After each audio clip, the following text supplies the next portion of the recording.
Saya Muhammad Kemal Pasha. Saya dari jurusan Teknologi Informasi Esa Unggul Keponjeruk.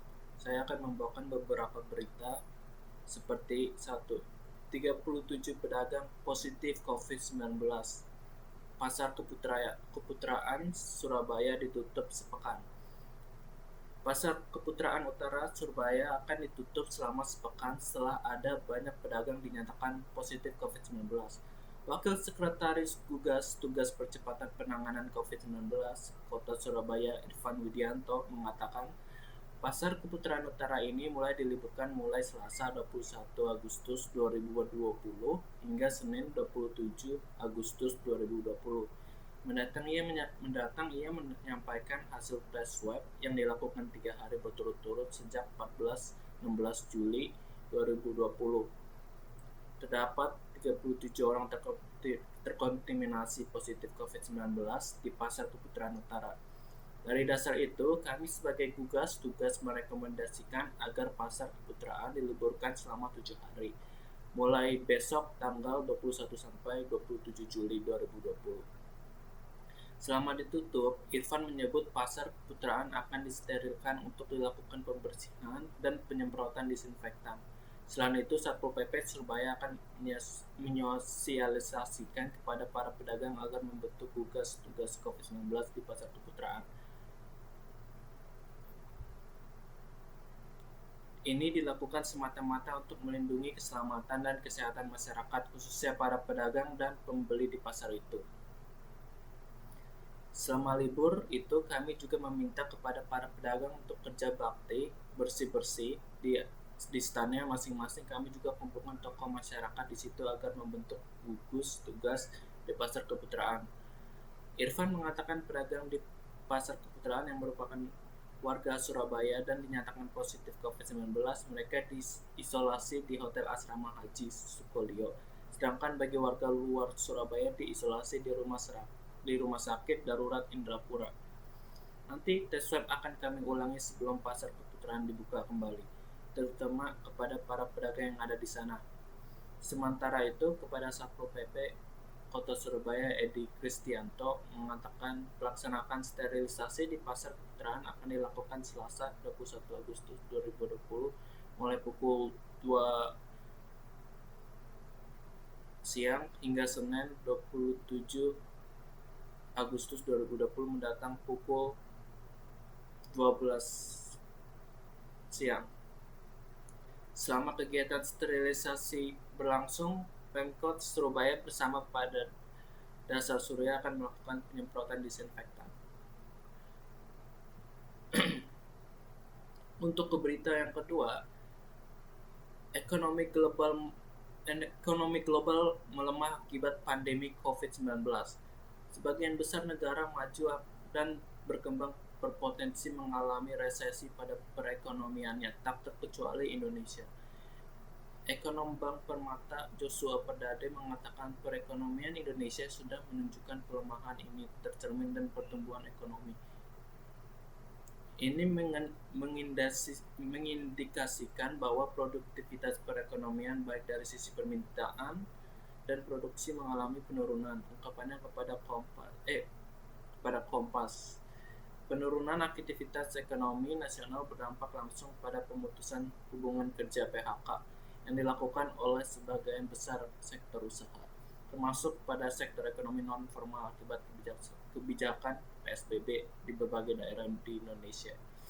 PHK di sektor formal yang dilakukan oleh perusahaan bersamaan dengan pekerjaan non-formal yang menurun produktivitasnya pada akhirnya mendorong penurunan pendapatan masyarakat yang kemudian berdampak pada penurunan pengeluaran konsumsi rumah tangga. Sebagian besar pekerja non-formal juga terdampak dengan penurunan pengeluaran konsumsi dan bahkan turunan kelas dari sebelumnya masyarakat berpenghasilan menengah menjadi penduduk rentan miskin, bahkan turun kelas menjadi masyarakat prasejahtera. Oleh sebab itu, perlambatan ekonomi domestik yang cukup signifikan membuat Indonesia berpotensi mengalami resesi, yakni ketika pertumbuhan ekonomi selama 2 kuartal berturut-turut negatif. Pemerintah sendiri memperkirakan pertumbuhan ekonomi kuartal 2 2020 akan kontraksi di kisaran -3,5% hingga -5,%. dengan titik tengah di minus 4,3%. Pada kuartal 3 2020 diharapkan ekonomi Indonesia kian membaik meski tetap berpotensi tumbuh negatif, yakni di kisaran minus 1% hingga positif 1,2%. Resesi diperkirakan akan berdampak secara real pada masyarakat dalam hal penurunan pengeluaran konsumsi masyarakat sehingga mendorong potensi penambahan penduduk rentan miskin dan miskin angkatnya. Untuk berita ketiga, UI menerima dana prioritas riset nasional sebesar 9,8 miliar dari pemerintah. Universitas Indonesia menerima dana prioritas riset nasional senilai 9,8 miliar dari Kementerian Riset dan Teknologi. UI bersama dengan 16 perguruan tinggi negeri lainnya yang tersebar di Indonesia menerima pendanaan dengan total 50 miliar. Manajemen UI disebut akan menggunakan dana itu untuk membiayai 11 proposal penelitian dalam kurun waktu maksimal 5 tahun. Diharapkan dukungan ini mampu meningkatkan produktivitas riset dalam negeri dan mengoptimalisasikan inovasi dan karya maupun produk anak bangsa. Pendanaan ini merupakan kesempatan besar bagi peneliti UI untuk berkontribusi terhadap pembangunan Indonesia di masa depan. Timpal Wakil Rektor UI Bidang Riset dan Inovasi Abdul Haris melalui keterangan yang sama. Sebelumnya, Kemristek membuka kesempatan pengiriman proposal untuk program pendanaan prioritas riset nasional 2020. Program ini diselenggarakan dalam rangka mendukung produksi produk nasional yang berkualitas.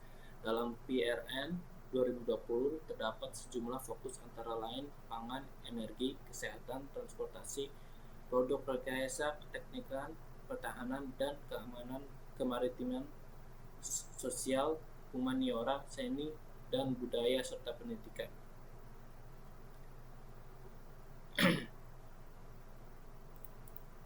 Dan untuk berita yang terakhir, puluhan tamu pesta pernikahan di restoran ikuti rapid test bagian reaktif. Puluhan pengunjung dan tamu restoran Golden Leaf International mengikuti rapid test yang saat razia protokol kesehatan selama pandemi virus corona saat pemberlakuan pembatasan sosial berskala besar. Kita lakukan pemeriksaan rapid test antigen untuk para tamu, tegas Kepala Satuan Polisi dari Pamung Praja DKI Jakarta Arifin saat melakukan razia di kawasan Kelapa Gading, Jakarta Utara, Sabtu 12 Desember 2020 malam. Satpol PP DKI Jakarta melakukan razia sekaligus menyegel sementara restoran Golden Leaf karena melanggar protokol kesehatan. Restoran itu menggelar pesta pernikahan tanpa mendapatkan izin dari Dinas Pariwisata DKI Jakarta. Bahkan di dalam restoran itu terdapat 2 pernikahan digelar sekaligus. Selain itu, manajemen restoran juga membuka layanan karaoke privat yang belum diizinkan selama PSBB transisi di Jakarta. Beberapa pengunjung dan